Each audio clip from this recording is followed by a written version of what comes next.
sur France Bleu La Rochelle. Il est tout juste 8h15 sur France Bleu La Rochelle. Dimanche, c'est le deuxième tour des élections législatives.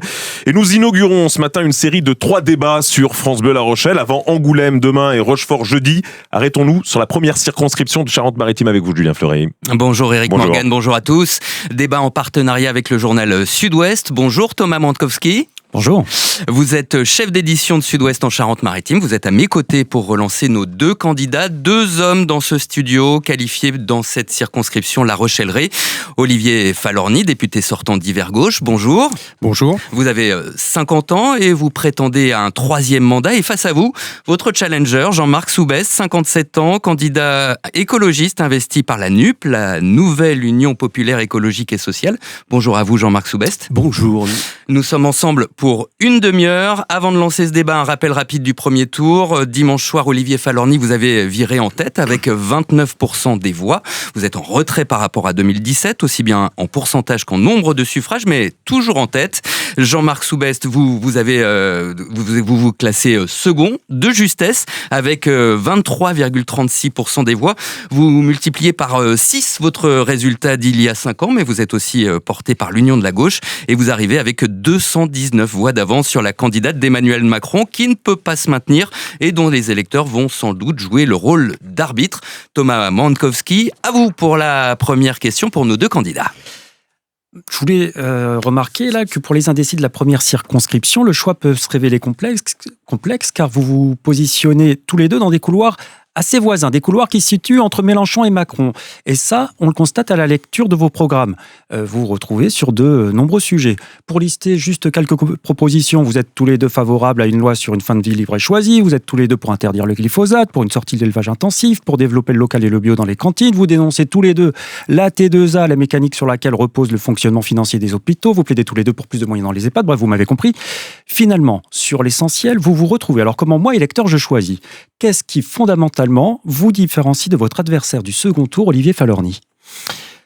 D'abord parce que je suis libre et indépendant, parce que j'ai fait le choix de ne pas me rallier à une coalition, quelle qu'elle soit, et parce que je ne souhaite pas, très clairement, que M. Mélenchon soit le Premier ministre de la France. Je ne le souhaite pas pour notre pays, parce que je suis en désaccord avec un certain nombre de ses idées, de ses propositions. Et quelque part, je suis en cela dans le même état d'esprit que l'était, il y a encore 2 mois, Yannick Jadot, Olivier Faure, qui disaient pique-prendre sur Jean-Luc Mélenchon. Donc voilà, si je ne suis pas aujourd'hui rallié à une coalition, c'est parce que je souhaite garder mon indépendance. Vous savez, moi je suis effectivement un homme du centre-gauche, laïque, républicain, attaché à l'idéal européen, qui est mobilisé sur les enjeux climatiques et environnementaux. Et je me reconnais dans Georges Clemenceau, dans Michel Crépeau et pas dans Jean-Luc Mélenchon. Est-ce qu'un député est efficace quand il n'est pas justement dans un groupe fort? Est-ce qu'on arrive à travailler? Vous l'avez dit, la première année, pour vous, quand vous étiez isolé, c'était très compliqué sur la précédente législature. Alors, mon indépendance a été une fragilité dans ma première année de mandat, de 2012 à 2013. Je le concède bien volontiers parce que j'ai eu tout à apprendre et parce que je n'avais pas une infrastructure politique autour de moi. Et cette fragilité est devenue une force. J'ai porté, vous l'avez dit, une loi sur la fin de vie. Cette loi était aussi portée par les Insoumis, par les Marcheurs. Ils n'ont pas pu l'inscrire à l'ordre du jour justement parce qu'on était dans un jeu de posture à l'Assemblée nationale d'opposition qui faisait que si l'un déposait, l'autre refusait. Eh bien moi j'ai fait inscrire ce texte, j'ai rassemblé 83% des députés quel que soit leur bord politique parce que j'étais indépendant et parce que je siège dans un groupe indépendant et je continuerai à siéger dans un groupe indépendant. Jean-Marc Soubest, même question qu'à Olivier Falorni. Thomas Mandkowski de Sud-Ouest a rappelé tous ces points d'accord qu'il y a dans vos programmes. Qu'est-ce qui vous différencie ? Beaucoup de divergences, bien évidemment. Je crois qu'aujourd'hui, le seul candidat de la gauche, c'est Jean-Marc Soubest, parce qu'il est soutenu par l'ensemble des partis politiques de gauche. Et il y a 2 grandes différences sur nos engagements. La première, bien évidemment, c'est la volonté de gouverner le pays. Et cette volonté de gouverner le pays, on ne peut la faire que collectivement. C'est l'objectif de la NUPES, c'est ce rassemblement. d'une grande diversité de courants politiques, vous l'avez dit, mais qui ont réussi à se mettre d'accord sur 650 propositions qui sont là pour changer véritablement la politique de notre pays et le quotidien des habitants, sur le pouvoir d'achat, sur le logement, sur la santé, sur la casse des services publics. Aujourd'hui, on ne peut plus accepter ce qu'a fait le gouvernement Macron et on ne peut plus continuer 50 plus. Nos propositions sont des propositions réalistes, financées et qui aujourd'hui et demain peuvent permettre de changer le quotidien des individus et surtout, parce que c'est le plus important, on parle aujourd'hui de canicule. Dans le monde entier, le défi climatique, aujourd'hui, c'est la priorité. C'est le souci de nos jeunes, c'est le souci des personnes âgées, c'est le souci des habitants.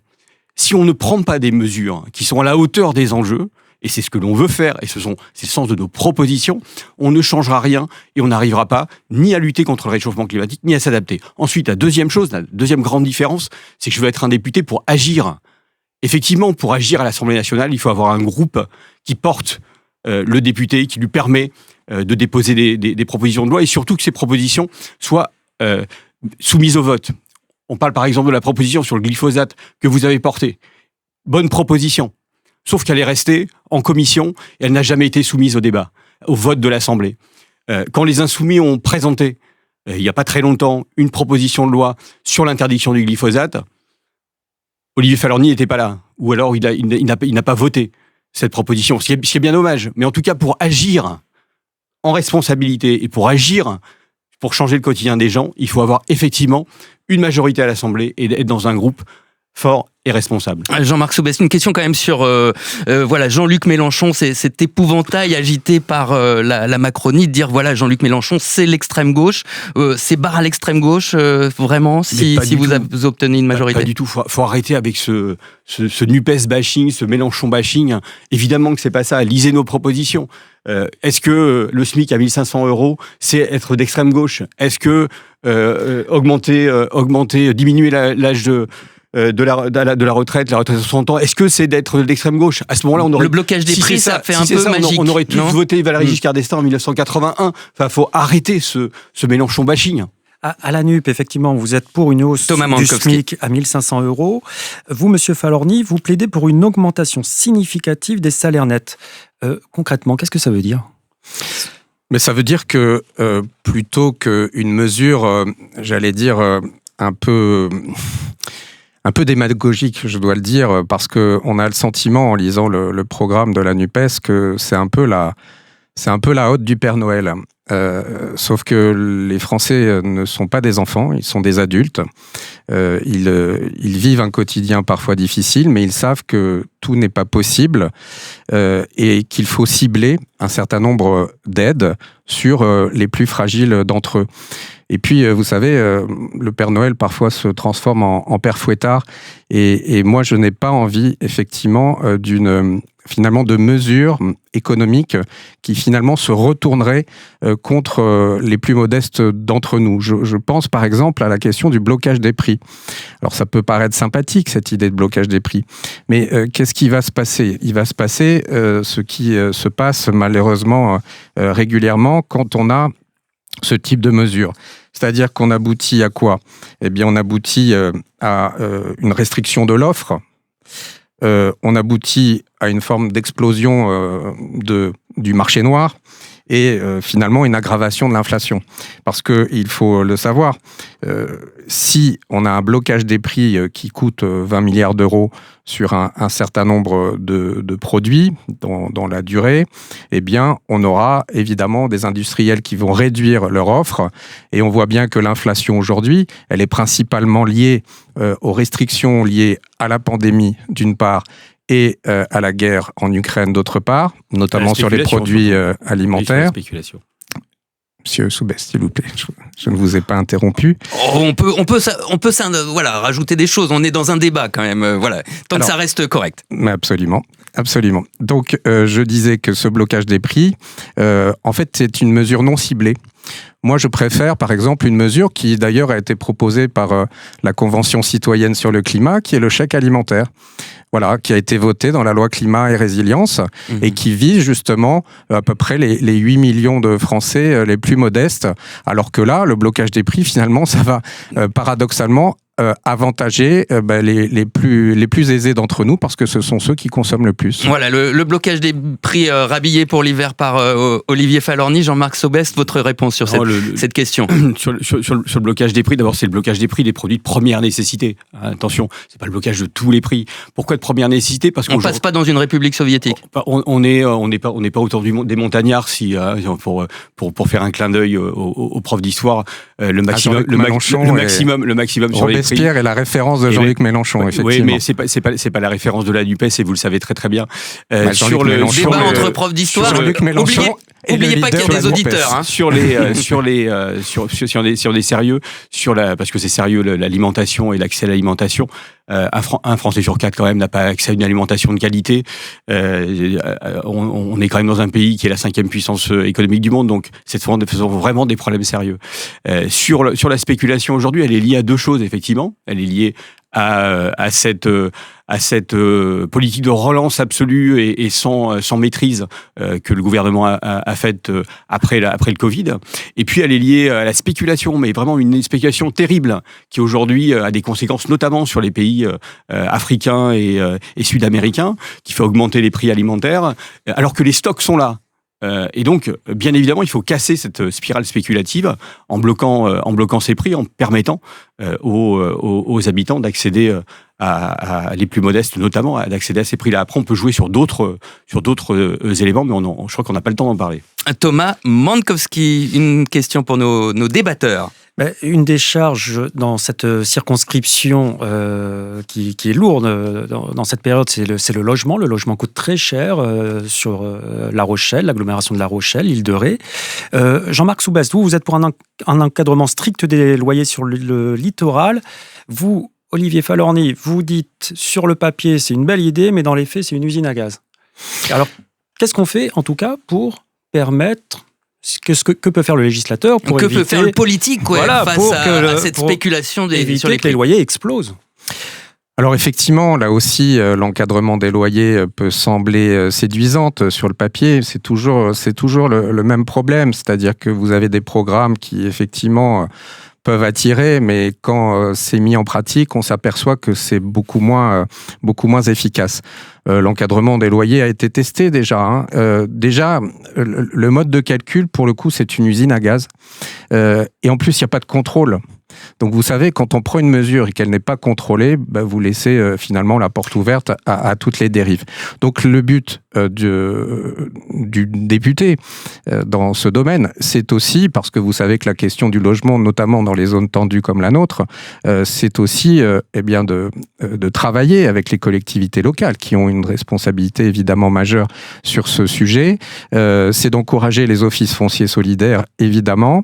C'est aussi de faire en sorte que les collectivités territoriales, en lien avec l'État, puissent aider des dispositifs innovants. C'est le cas aujourd'hui sur l'île de Ré, sur l'agglomération de La Rochelle. Un certain nombre de mairies qui sont confrontées au coût du foncier très élevé, trop élevé, engagent des dispositifs. Je pense par exemple au bail réel solidaire. C'est-à-dire que vous devenez propriétaire des murs et vous êtes locataire du foncier et vous pouvez progressivement accéder à la propriété. C'est très bien, mais ça ne représente pas non plus un volume énorme. Là, à la flotte, ils ont effectivement inauguré des logements en bail réel solidaire. On parle de 5 logements. Vous savez, c'est l'addition de propositions, de projets qui se concrétisent, qui font une politique réussie ou pas. Vous savez, moi, je crois pas au Gosplan. On va pas faire un Gosplan du logement dans notre pays, construire à nouveau des bars. Enfin, vous voyez, on a donné Mireuil, on a essayé ce type de politique. Moi, je crois on va entendre Jean-Marc Soubest. Moi, je crois qu'il faut une politique de dentelle à l'échelle des territoires, et puis surtout de faire en sorte que nous puissions à nouveau loger des étudiants, loger les saisonniers sur nos territoires, parce que l'été arrive et on va avoir les grandes difficultés pour faire en sorte que les saisonniers puissent se loger pour travailler. Et puis les étudiants, nous sommes ici au minime. Moi, je ne me résous pas à voir des jeunes dormir dans leur voiture. Alors, on voit que le logement, c'est un sujet extrêmement large, complexe. Olivier Falorni, vous avez ouvert beaucoup de fenêtres. Oui. On commence par l'encadrement des loyers. Jean-Marc Soubest, usine à gaz, nous dit le député sortant. Je vais reprendre le terme de dentelle, parce qu'effectivement, la politique, la mise en œuvre d'une politique du logement, c'est de la dentelle à l'échelle locale. C'est clair. Les élus locaux ont une responsabilité très importante pour faire construire, pour limiter l'artificialisation et souvent pour que les promoteurs n'aient pas la main, souvent surtout. pour arbitrer entre ces deux éléments-là. Mais le législateur, il a une responsabilité globale et on ne peut pas s'attaquer au logement uniquement ni par la question de l'encadrement des loyers, ni uniquement par la question de la propriété foncière, ni par d'autres mesures. Il faut prendre le problème globalement, et c'est globalement qu'on arrivera à le résoudre, mais comme d'autres problèmes. Sur l'encadrement des loyers. L'encadrement des loyers, oui, c'est une nécessité, là où les zones sont extrêmement tendues. Ce qui a été fait, par exemple, dans l'agglomération parisienne, dans la métropole parisienne, a montré des résultats concrets. Il y a eu une atténuation. Bien évidemment, c'est pas la panacée, c'est sûr, mais on a vu l'augmentation des loyers s'atténuer de manière importante avec cette disposition. Elle est lourde, elle est trop lourde aujourd'hui, et elle doit être simplifiée, elle doit être plus lisible, et elle doit permettre d'avoir des effets plus rapides. Et le législateur, là-dessus, doit apporter sa contribution. Ensuite, il faut éviter la spéculation. Aujourd'hui, la spéculation immobilière, elle est liée à la capacité qu'on a à mettre sur le marché, à la découpe des appartements, des maisons qui vont être loués 90 jours dans l'année, c'est-à-dire puis c'est un territoire une grande attractif partie, aussi ici. et on est sur un territoire attractif, bien évidemment, et ça, il faut le limiter. Il faut limiter la possibilité, bien évidemment, d'un multipropriétaire à mettre sur le marché. Voilà, il y a quelqu'un qui a 5 appartements à La Rochelle, il ne doit pas être en capacité de mettre 5 appartements en location sur une plateforme uniquement les week-ends. Il doit y Et avoir là, aujourd'hui, une pour bloquer compensation. ça, il n'y a pas vraiment d'outils juridiques. Il y a des outils qui permettent aujourd'hui aux communes, notamment en zone tendue, de dire vous mettez un logement sur une plateforme, à condition que vous en mettiez 2 en location. Oui, mais on voit que ces mesures sont attaquées. Ces etc. mesures, elles sont pas globales, elles sont difficiles à exercer notamment dans les petites communes, dans les zones littorales. Donc il faut globaliser. Et puis également il faut arrêter les mesures que l'on prend pour diminuer la construction de logements. Le gouvernement Macron, c'est 20% de moins de financement des logements sociaux, par exemple. Il faut absolument revenir là-dessus et privilégier le logement étudiant. Parce que, bien évidemment, notamment dans des villes comme La Rochelle, on a besoin d'offrir aux étudiants un logement à bas prix. Merci Jean-Marc Soubest. Vous écoutez le premier grand débat de l'entre-deux tours des législatives sur France Bleu La Rochelle. On se retrouve dans un instant.